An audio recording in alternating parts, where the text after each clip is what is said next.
Therefore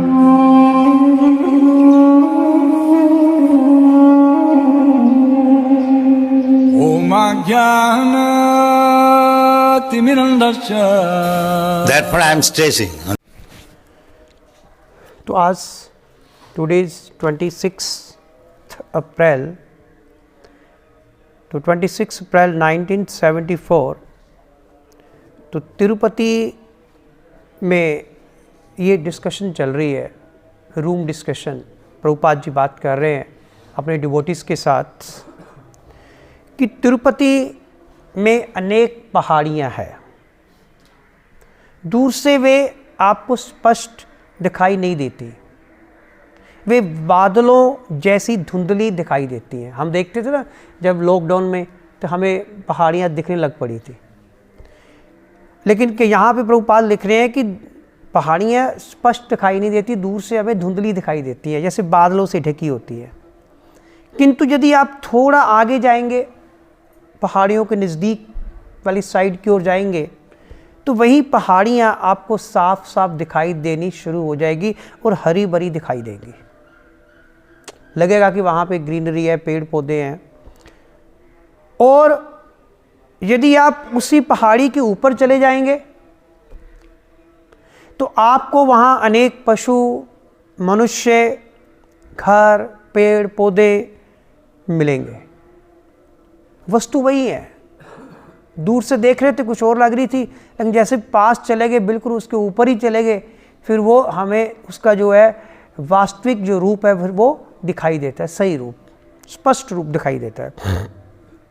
वस्तु वही है, किंतु अलग अलग दृष्टिकोण से वह हमें भिन्न भिन्न दिखाई देती है। ये हमारी दृष्टिकोण है। पहले हमारी दृष्टि किसी दूर एंगल से देख रही थी तो हमें वही पहाड़ियाँ धुंधली दिखाई दे रही थी। फिर वही हमारी दृष्टि का जो दृष्टिकोण था, थोड़ा सा नज़दीक आ गए हम, तो हमें वो पहाड़ियाँ कुछ साफ दिखाई देने लगी। जब हम उसके ऊपर चले गए तो हमारा दृष्टिकोण जो था वो और क्लोज हो गया, तो हमें वो पहाड़ियों में सब कुछ दिखाई देने लगा। इसलिए जब तक कोई पूरी तरह श्री कृष्ण को नहीं समझता, वह परम सत्य की अनुभूति निराकार रूप में ही करता है। कहते जैसे हमें दूर से पहाड़ियाँ कुछ और तरह दिख रही थी, तो अलग अलग दृष्टिकोण के अनुसार हमें वही एक वस्तु हमें अलग दिखती है। और उसी प्रकार यहाँ भगवान कृष्ण की बात हो रही है कि जब तक कोई कृष्ण को पूरी तरह से नहीं समझ लेता, तब तक वह परम सत्य की निराकार ब्रह्म के रूप में अनुभूति नहीं कर सकता। कि बिना भगवान कृष्ण को समझे हम भगवान के निराकार रूप को भी नहीं समझ सकते। ये ठीक उसी प्रकार है जैसे दूर से हमें पहाड़ियाँ दिखाई देती हैं। और प्रभुपाद जी यहाँ तक लिख रहे हैं, जब तक कोई भगवान कृष्ण को पूरी तरह से नहीं समझता, वह ये नहीं समझ सकता कि परमात्मा क्या है। इवन यहाँ तक कि हम परमात्मा के बारे में नहीं समझ सकते जब तक कृष्ण को नहीं समझेंगे। बेशक परमात्मा जो है वो एक, परमात्मा को समझना एक योगिक प्रोसेस है, एक योगिक क्रिया है। योगी जो है वो अपने अंतःकरण में परमात्मा का ध्यान करते हैं और उन्हें समझने का प्रयास करते हैं। लेकिन जब तुम कृष्ण को समझते हो, जब तुम भगवान कृष्ण को समझ जाते हैं, तो फिर तुम्हें परमात्मा और ब्रह्म भी समझ आ जाते हैं। जैसे एक बार हमने भगवान कृष्ण को समझा, फिर हमें पता चल गया परमात्मा क्या होता है, ब्रह्म क्या होते हैं। एंड ये शास्त्रों का निर्णय है। शास्त्र ऐसा कह रहे हैं, this is the verdict of scriptures, कि शास्त्र ऐसा कह रहे हैं कि अगर आप कृष्ण को समझ लेते हैं तो परमात्मा और ब्रह्म भी फिर तभी समझ आ जाते हैं। जैसे मैं आपको एक एग्जांपल दूं, मान लो मेरे पास 1 करोड़ रुपया है, मेरे पास 1 करोड़ रुपया मैंने यहाँ रखा हुआ है, तो क्या बताओ मेरे पास 10 लाख रुपये है 1 करोड़ में ही आते हैं। अगर मेरे पास 1 करोड़ रुपया है तो 10 लाख भी है। अगर मेरे पास 1 करोड़ रुपया है तो मेरे पास 50,000 भी है। अगर मेरे पास 1 करोड़ है तो मेरे पास 500 रुपये भी है। तो ठीक उसी प्रकार जिसने भगवान कृष्ण को समझ लिया उसने ब्रह्म और परमात्मा को भी समझ लिया। तो यहाँ पर प्रभुपाद ये बात कर रहे हैं। तो श्रीमद् भागवतम में एक श्लोक कोट कर रहे हैं प्रभुपाद इसी लेटर में, वो है 1.2.11, बहुत इंपॉर्टेंट श्लोक है। वो है वदन्ति तत् तत्ववित्स, वदन्ति तत् तत्ववित्स तत्वम यज् ज्ञानम अद्वयम, ज्ञानम अद्वयम ब्रह्मेति प्रमात्मेति भगवान इति शब्दते। सुना, कई बार हमने सुना ना, ब्रह्मेति परमात्मेति भगवान इति शब्दते। This is 1.2.11। अर्थात परम सत्य को जानने वाले विद्वान, जो विद्वान परम सत्य को जानते हैं, वो इस अद्वय तत्व को, मतलब परम सत्य को, अद्वय तत्व कौन है? भगवान परम सत्य। वो इस अद्वय तत्व को ब्रह्म, परमात्मा या भगवान के नाम से पुकारते हैं। तभी आ रहा है ना, ब्रह्मेति परमात्मेति भगवान इति शब्दते, कि जो लोग वाकई परम सत्य को जानते हैं, ऐसे विद्वान लोग भगवान को किस नाम से पुकारते हैं? परम सत्य को किस नाम से पुकारते हैं? ब्रह्म के नाम से पुकारते हैं, या परमात्मा के नाम से पुकारते हैं, या भगवान के नाम से पुकारते हैं, जिन्हें परम सत्य का ज्ञान है, जो परम सत्य को अच्छी तरह जानते हैं। और जब हम कहते हैं ब्रह्म या निराकार ब्रह्म, या जब हम परमात्मा बोलते हैं, या जब हम भगवान के बारे में बातें करते हैं, तो इन तीनों शब्दों में कोई अंतर नहीं होता। ब्रह्म बोला या परमात्मा के बारे में बात की, या हमने भगवान बोला, तो तीनों शब्दों में कोई अंतर नहीं है। Just like for example sunshine, धूप जिसे कहते हैं, और सूर्यलोक सन ग्लोब जिसे कहते हैं, और सन गॉड जिसे विवस्वान कहते हैं। सनशाइन, सन ग्लोब और सन गॉड, विवस्वान। विवस्वान ही है ना सूर्य देवता, सूर्य के देवता कौन है? विवस्वान। तीनों ही अभिन्न है, दे आर नॉन डिफरेंट। सूर्यलोक, सूर्य की रोशनी जिसे सनशाइन कहते हैं, sunshine, sun god and sun globe, तीनों ही अभिन्न है, तीनों में कोई अंतर नहीं है। तीनों ही एक चीज़ दे रहे हैं। तीनों से क्या आ रहा है? प्रकाश आ रहा है। सूर्य की जो रोशनी है, सनशाइन है, वहाँ से प्रकाश मिल रहा है। और जो सूर्य का गोला है, सूर्यलोक जिसे कहते हैं, सूर्यलोक से भी हमें क्या मिल रहा है? प्रकाश मिल रहा है। और जो सूर्य का गॉड है, देवता है, विवस्वान, वो भी क्या हमें दे रहे हैं? लाइट दे रहे हैं। और तीनों ही हमें हीट भी दे रहे हैं, तीनों ही हमें हीट भी दे रहे हैं, और तीनों ही चमक रहे हैं। ऐसा नहीं है कि सनशाइन चमक रही है तो लेकिन जो सूर्यलोक वो चमक नहीं रहा, तीनों ही चमक रहे हैं। तो एक तरफ से हमें ऐसे ही लगता है कि तीनों अभिन्न है, लेकिन फिर भी इन तीनों में अंतर है। तीनों ही प्रकाश दे रहे हैं, तीनों ही चमक रहे हैं, तीनों ही हमें ऊष्मा दे रहे हैं, फिर भी तीनों में अंतर है। अंतर है भी और नहीं भी है। कैसे? अंतर क्या है?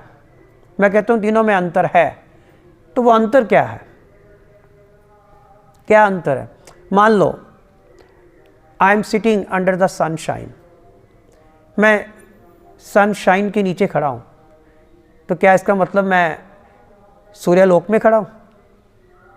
या क्या हमने भगवान विवस्वान के दर्शन कर लिए?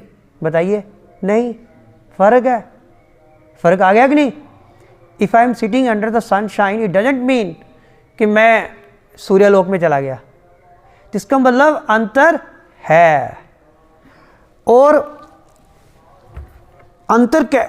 ये जो अंतर है, इसी तरह ये जो श्लोक है, ब्रह्मेति परमात्मेति भगवान इति शब्दते, आप परम सत्य को तीन रूपों में महसूस कर सकते हैं। परम सत्य एक ही है, लेकिन उनको महसूस करने के तीन रूप है, ब्रह्म, परमात्मा और भगवान श्री कृष्ण। एक ही परम सत्य को तीन दृष्टिकोणों से देखा जा सकता है।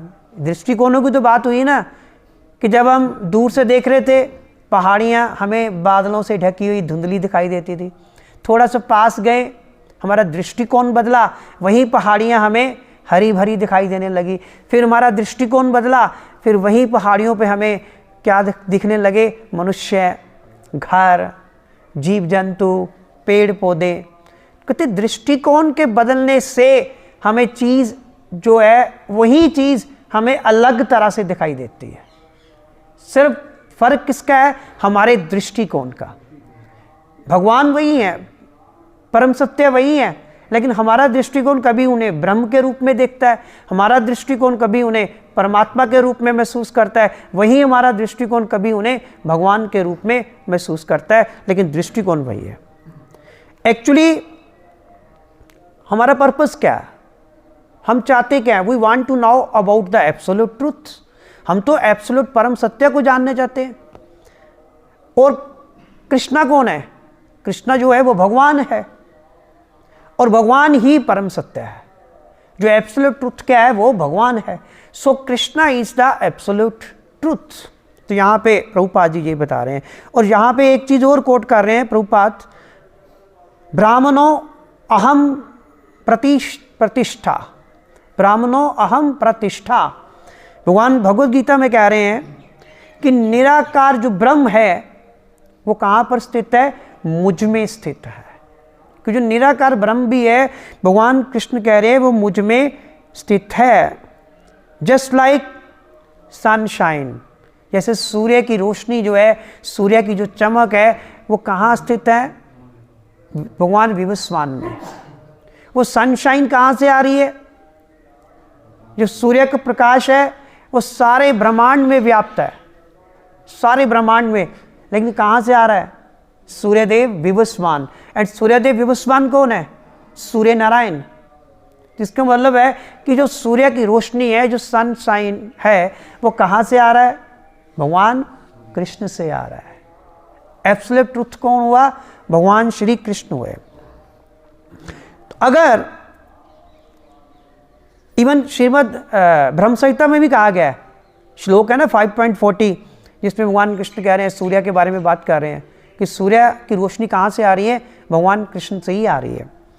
अगर आप सूर्य लोक के बारे में जानना चाहते हैं, एक प्रश्न है आपसे, अगर आप सूर्य लोक के बारे में जानना चाहते हैं, या आप सूर्यदेव विवस्वान के बारे में जानना चाहते हैं, तो क्या केवल सनशाइन में खड़े होकर, सूर्य की धूप के नीचे खड़े होके क्या आप सूर्यलोक के बारे में जान सकते हैं? क्या आप सूर्यदेव भगवान विवस्वान के बारे में जान सकते हैं? बोलिए, नहीं जान सकते। अगर हम कहें कि मैं सनशाइन में खड़े होकर मैं बता दूंगा कि सूर्यलोक ऐसा होता है, जहाँ सूर्यदेव भगवान विवस्वान ऐसे होते हैं, तो पॉसिबल नहीं है। तो उसके लिए क्या होगा? सही में क्या करना होगा? पहले तो सूर्यदेव तक पहुंचना ही बहुत मुश्किल है। उनको जानने के लिए हमें उन तक पहुंचना पड़ेगा। जैसे तिरुपति पहाड़ियों की जो बात यहाँ पे प्रभुपाद कर रहे हैं कि दूर से तो हमें कुछ और दिखाई दे रही थी, धुंधले धुंधले बादल से दिख रहे थे। इसी प्रकार अगर सनशाइन में बैठकर हम सूर्यदेव या सूर्य लोक के बारे में जानना चाहेंगे तो हम उनके बारे में कुछ और ही सोचेंगे। तो सूर्य लोक या सूर्यदेव विवस्वान के बारे में जानने के लिए हमें वहाँ जाना होगा, उसके निकट जाना होगा, या कोई ऐसा प्रोसेस हमें अडॉप्ट करना होगा जिसके द्वारा हम सूर्य लोक और भगवान विवस्वान को जान सके। अदरवाइज हम जान नहीं सकते। तो इसलिए उसके लिए हमें स्ट्रेंथ भी चाहिए। हम तो हनुमान तो है नहीं कि सूर्यदेव को उन्होंने मुंह में ही डाल लिया, तो उसके लिए स्ट्रेंथ भी चाहिए। इसी प्रकार प्रभुपाद लिख रहे हैं, इसी प्रकार कोई व्यक्ति हो सकता है कि अपनी कल्पना से ब्रह्म को समझ ले। हो सकता है कि अपनी कल्पना से वो ब्रह्म को समझ सकता है, लेकिन वह परमात्मा को नहीं समझ सकता। वो परमात्मा जो सब जीवों के हृदय में वास करते हैं। ईश्वर सर्वभूतानां हृदयेषु अर्जुन तिष्ठति। और इवन जो परमात्मा फीचर है, जहाँ जिस परमात्मा की बात हो रही है, डेट परमात्मा feature is 1/4 1/4 expansion of the Krishna's bodily expansion. भगवान कृष्ण का जो दिव्य शरीर है, परमात्मा जो फीचर है जिसकी बात करें, ब्रह्म, परमात्मा और भगवान। परमात्मा जो फीचर है वो भगवान कृष्ण का जो शरीर है, दिव्य शरीर, उसका 1/4 पार्ट है। कहने का मतलब, अगर हमने केवल परमात्मा के बारे में जानकारी हासिल की है तो इसका मतलब एक्चुअल में परम सत्य के बारे में हमने कितना जाना है? 1/4 सिर्फ। अगर हम कहते हैं हमने पर योगीजन यही तो कहते हैं कि हमने अपने हृदय में स्थित परमात्मा को जान लिया है। तो अगर कोई योगीजन अपने हृदय में स्थित परमात्मा को जानता है तो उसने केवल परम सत्य के 1/4 पार्ट को ही केवल जाना है। और जिसने ब्रह्म को जाना वो तो उससे भी नीचे है। तभी तो भगवान कृष्ण भगवद गीता में इस बात को कन्फर्म कर रहे हैं कि अल्टीमेट एब्सोल्यूट ट्रुथ क्या है। गीता में कहाँ भगवान बता रहे हैं? मत्तहा परतरम नान्यत। भगवान कृष्ण कह रहे हैं मुझसे परम कोई नहीं है। I am the supreme absolute truth. अगर किसी ने भगवान कृष्ण को जान लिया, इसका मतलब उसने सब कुछ जान लिया। और लेकिन जब कोई भगवान कृष्ण को समझ लेता है तब वह स्वतः ही ब्रह्म रूप को और परमात्मा रूप को समझ लेता है। सिंपल सी बात है, अगर आपने भगवान कृष्ण को समझ लिया तो ब्रह्म और परमात्मा रूप तो स्वतः ही समझ में आ जाएंगे। अलग से परमात्मा फीचर और ब्रह्म फीचर को समझने की कभी भी ज़रूरत ही नहीं पड़ती। सिंपली बाय अंडरस्टैंडिंग कृष्णा, भगवान कृष्ण को अगर आप समझ लेंगे, you will understand both the features परमात्मा एंड ब्रह्म। केवल भगवान कृष्ण को समझने से ही हमें ब्रह्म के बारे में भी जानकारी मिल जाएगी और हमें परमात्मा के बारे में भी जानकारी मिल जाएगी। तो सबसे ज़रूरी क्या है? We have to understand, we have to know about the absolute truth. And absolute truth क्या है? भगवान कृष्ण। अब हम कल करेंगे कि हम भगवान कृष्ण को कैसे जान सकते हैं। भगवान कृष्ण को अगर जानना है तो उसका सही प्रोसेस क्या है। हरे कृष्णा। श्रील प्रभुपाद की जय।